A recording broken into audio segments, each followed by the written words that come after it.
پکڑ لو اس نہنچار کو جس نے اسلام کے ایک پرانے خادم کو بھرے مجمع میں عیسائی کہہ کر اسلام اور سلطنت عثمانیہ کی توہین کی ہے۔ لوگ پہلے ہی سنسنی کی شدت سے چہمے گوئیوں اور کھسر پھسر میں مصروف تھے۔ باز من چلے اور جوشیلے نوجوان اپنی جگہ پر بار بار پہلو بدل رہے تھے۔ جو ہی خطیب مغرب نے حکم دیا، وہ جوشیلے نوجوان اٹھے اور ممبر کے پاس کھڑے نقاب پوش کو پکڑنا چاہا۔ ابھی وہ ایک قدم بھی نہ بڑھا پائے تھے کہ پوری مسجد ایک گونجدار آواز سے گونج اٹھی۔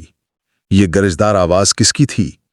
یہ گرجدار آواز سلطان مراد خان ثانی کے محافظ دستے کے سپہ سالار طغرل بیگ بھی تھی۔ طغرل بیگ نے شیر کی طرح دھاڑتے ہوئے کہا، خبردار، کوئی اپنی جگہ سے نہ ہلے۔ طغرل بیگ کے ہاتھ میں ننگی تلوار لہرا رہی تھی اور اس کی پشت پر شاہی محافظ دستے کے بہترین سپاہی برہنہ شمشیریں لیے کھڑے تھے۔ مجمع میں جو کوئی جہاں کہیں تھا بیٹھ گیا۔ اب ممبر کے پاس کھڑے نقاب پوش کو کوئی خطرہ نہ تھا، چنانچہ اس نے اپنے چہرے سے امامے کا پلو ہٹا لیا۔ یہ قاسم بن ہشام تھا، جو آج سے کئی روز قبل مارسی کی بازیابی کے لیے البانیہ کے راستے پر روانہ ہوا تھا۔ اس نے انتہائی تیز رفتاری کے ساتھ ایک دن اور ایک رات اپنا سفر جاری رکھا، لیکن اسے پورے راستے میں اس قسم کے کوئی آثار دکھائی نہ دیے کہ مارسی کے اغوا کنندگان اس راستے پر آئے ہوں۔ اس نے جگہ جگہ مختلف لوگوں اور دہقانوں سے بھی دریافت کیا، لیکن اسے کوئی سراغ نہ ملا۔ اب اسے اندازہ ہو چکا تھا کہ مارسی کو ابھی تک ادرنے سے کہیں اور منتقل نہیں کیا گیا۔ وہ جانتا تھا کہ ادرنے سے صرف دو ہی راستے نکلتے ہیں، ایک وہ جو ایشیائے کچک کی طرف جاتا ہے اور دوسرا وہ جو یورپ کی طرف۔ اب ابو جعفر کے لیے بھاگنے کا کوئی راستہ نہ تھا۔ ابو جعفر کو بھرے مجمع میں گرفتار کرنے کی وجہ یہی تھی کہ عامت الناس کو اس کا اصل چہرہ دکھا کر اسے گرفتار کیا جا سکے، تاکہ شہر میں کسی قسم کے ہنگامے یا فسادات کا خطرہ باقی نہ رہے۔ ابو جعفر کی حالت غیر تھی۔ اس نے جو ہی قاسم کو دیکھا، اس کی سٹی گم ہو گئی۔ اب وہ اس وقت کو کوس رہا تھا جب اس نے خطرات پیدا ہو جانے کے باوجود ادرنا میں رہنے کا فیصلہ کیا تھا۔ سلطان اور قاسم اس کی توقع سے زیادہ ہوشیار اور ذہین ثابت ہوئے تھے۔ قاسم نے چہرے سے نقاب ہٹایا تو مجمع میں سے بہت سے لوگوں نے اسے پہچان لیا۔ چنانچہ ایک مرتبہ پھر مجمع پر سناٹا طاری ہو گیا۔ لوگ قاسم کو ایک اچھے اور بہادر انسان کی حیثیت سے جانتے تھے۔ قاسم نے لوگوں کو پرسکون ہوتے دیکھا تو پھر کہنے لگا، حاضرین کرام، مجھے تو یہ بھی شک ہے کہ آپ کا خطیب مغرب ابو جعفر نسلاً بھی عرب نہیں بلکہ لاطینی ہے، لیکن میرے پاس اس بات کا کوئی ثبوت نہیں۔ البتہ آپ نے سن رکھا ہوگا کہ ینیچری میں 9 مسلم سپاہیوں میں سے کسی نے بغاوت کا بیج بو دیا ہے، تو جان لیجئے یہی ہے وہ شخص۔ آپ نے یہ بھی سن رکھا ہوگا کہ قصر سلطانی کے پاس ہی ایک البانوی مہمان کنیز کو قتل اور اس کی بیٹی اغوا کر لیا گیا ہے، تو جان لیجئے کہ یہی ہے وہ شخص جس نے یہ مذموم کام کیا۔ معزز حضرات گرامی، آپ جانتے ہیں کہ شہاب الدین پاشا کی سرکردگی میں جانے والی ہماری فوجوں کو شکست ہو چکی ہے۔ ہمارے بہترین سپاہی شہید کر دیے گئے ہیں، جبکہ سلطان معظم کے بہنوئی محمد چپلی اور 4000 ترک سپاہی قید کر لیے گئے ہیں۔ ہمیں اپنی اس شکست کا انتقام لینا ہے اور ینیچری ہی ہماری قوت ہے، جبکہ ابو جعفر وہ شخص ہے جس نے ینیچری کے بعض سالاروں کو، بہت سے 9 مسلم سپاہیوں کو ان کے سابقہ مذہب عیسائیت کی طرف گہری سازش کر کے لوٹا دیا ہے۔ ادھر ادرنا شہر میں بغاوت کا خطرہ بھی بڑھ چکا ہے، چنانچہ سلطان معظم کے خصوصی حکم سے آج اس بھرے مجمع میں ابو جعفر غدار کو گرفتار کیا جاتا ہے۔ قاسم کے آخری جملے ادا ہونے کی دیر تھی کہ مجمع نے چیخ چیخ کر ابو جعفر پر لعنت بھیجنی شروع کر دی۔ اگر سپاہی دستے کی ننگی تلواروں کا خوف نہ ہوتا تو بعض جوشیلے نوجوان ابو جعفر کو مارنے کے لیے بھی دوڑ پڑتے۔ اب ابو جعفر کے پاس کوئی چارہ نہ تھا۔ چند لمحوں بعد شاہی دستے کے مسلح سپاہیوں نے ابو جعفر کو اپنی حراست میں لے لیا۔ یہ مسجد تھی، یہاں ابو جعفر کا حفاظتی دستہ کہیں بھی موجود نہ تھا، چنانچہ اس کی حکمت عملی اس کے کام نہ آئی اور شاہی دستے کے سپاہیوں نے اس کے ہاتھ پیر باندھ کر اسے سرکاری رتھ میں ڈال دیا۔ قاسم بن ہشام، طغرل بیگ اور شاہی دستے کے باقی سپاہی رتھ کے دائیں بائیں گھوڑوں پر سوار قلعہ ادرنا کے زندان کی جانب چل دیے۔ ابو جعفر کا نظام جاسوسی دھرے کا دھرا رہ گیا اور اس کو چھڑوانے والے دستے کو جس وقت ابو جعفر کی گرفتاری کی خبر ملی، اس وقت ابو جعفر شاہی قلعے کے تہخانے میں ہاتھوں پیروں سے بندھا بے بس پڑا تھا۔ قاسم نے پوچھ گچھ کی غرض سے ابھی تک ابو جعفر کے ہاتھ پیر بندھے رہنے دیے۔ باقی سپاہی جا چکے تھے، یہاں صرف چند قلعے کے محافظ اور تہخانے میں قاسم اور تغرل بیگ موجود تھے۔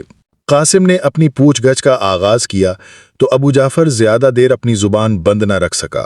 اس نے اذیت کے دوسرے مرحلے میں ہی اپنی سازش کے تقریباً تمام تانے بانے اگل دیے، لیکن پھر بھی وہ ابو جعفر تھا، ایک تجربہ کار اور کایاں جاسوس۔ اس نے نہ تو اس دستے کے بارے میں قاسم کو کچھ بتایا جو ابو جعفر کی مدد کے لیے ہر دم تیار رہتا تھا، اور نہ ہی طبیب سلیم پاشا کا کچھ ذکر کیا۔ اب قاسم کے لیے پوچھ گچھ کے سلسلے میں سب سے اہم سوال کی باری تھی۔ اس نے ابو جعفر کے بازوؤں کو پیچھے کی طرف کر کے باندھ رکھا تھا اور اس کی دونوں کوہنیوں میں لکڑی کا ڈنڈا ڈال کر ڈنڈے کے دونوں سروں کو رسی کے ذریعے تہ خانے کی چھت کے ساتھ لٹکا دیا تھا۔ ابو جعفر کے پیروں تلے ایک عجیب و غریب میز رکھا تھا جس کے تختے ایک ہینڈل کے ذریعے اوپر اور نیچے ہونے کی صلاحیت رکھتے تھے۔ قاسم چکر دار ہینڈل کو گھماتے ہوئے میز کے تختے نیچے کرتا تو ابو جعفر اپنی بغلوں کے بل فضا میں معلق ہو جاتا۔ ابو جعفر کے پیروں میں موجود رسی میز کے تختوں کے ساتھ منسلک تھی۔ تختے جو ہی نیچے کی طرف سفر کرتے، اس کے پیروں کے ساتھ بندھی رسی بھی آنے سے نیچے کھینچتی اور یوں وہ چھت اور فرش کے درمیان تن جاتا۔ قاسم کا ہاتھ پہیا نما ہینڈل پر تھا۔ وہ جو ہی تختے نیچے کرنے کے لیے ذرا سا ہینڈل گھماتا، ابو جعفر کی فلک شکاف چیخیں نکلنے لگتی۔ قاسم نے ابو جعفر کے سامنے ہینڈل پر ہاتھ رکھا اور اس سے کہا، ابو جعفر، ایک ہی بار بتا دو کہ مارتھا بیگم کی بیٹی مارسی کہاں ہے؟ یہ سوال اگر قاسم کے لیے اہم تھا تو ابو جعفر کے لیے بھی کم اہم نہیں تھا۔ وہ اگر مارسی کے بارے میں بتا دیتا تو طبیب سلیم پاشا کا راز کھل جاتا، اور اس کا راز کھلتے ہی شہزادہ علاء الدین کے بچ نکلنے کی امید پیدا ہو جاتی۔ ابو جعفر نے پوری قوت سے دانت بھینچ لیے اور کوئی جواب نہ دیا۔ قاسم نے ہینڈل کو پورے زور کے ساتھ گھما دیا۔ ابو جعفر کو ایسے لگا جیسے اس کا جسم ٹوٹ کر دو حصوں میں تقسیم ہو جائے گا۔ اس نے چیخ چیخ کر کہنا شروع کیا، مارسی یہاں نہیں ہے، مارسی یہاں نہیں ہے، مارسی یہاں نہیں ہے، خدارا مجھے چھوڑ دو۔ ابو جعفر شدید تکلیف میں مبتلا تھا۔ قاسم نے ہینڈل واپس گھمائے بغیر پوچھا، مارسی یہاں نہیں ہے تو کہاں ہے؟ وہ البانیہ جا چکی ہے۔ قاسم کے لیے یہ خبر ناقابل یقین تھی۔ وہ خود البانیہ کے راستے پر سفر کر چکا تھا، چنانچہ اس نے انتہائی کرخت لہجے میں ابو جعفر سے کہا، تم جھوٹ بکتے ہو، مارسی یہی ہے۔ ادرنا میں نے البانیہ کا سارا راستہ چھان مارا ہے، کیا وہ ہوا میں اڑ کر البانیہ گئی ہے؟ مجھے چھوڑ دو۔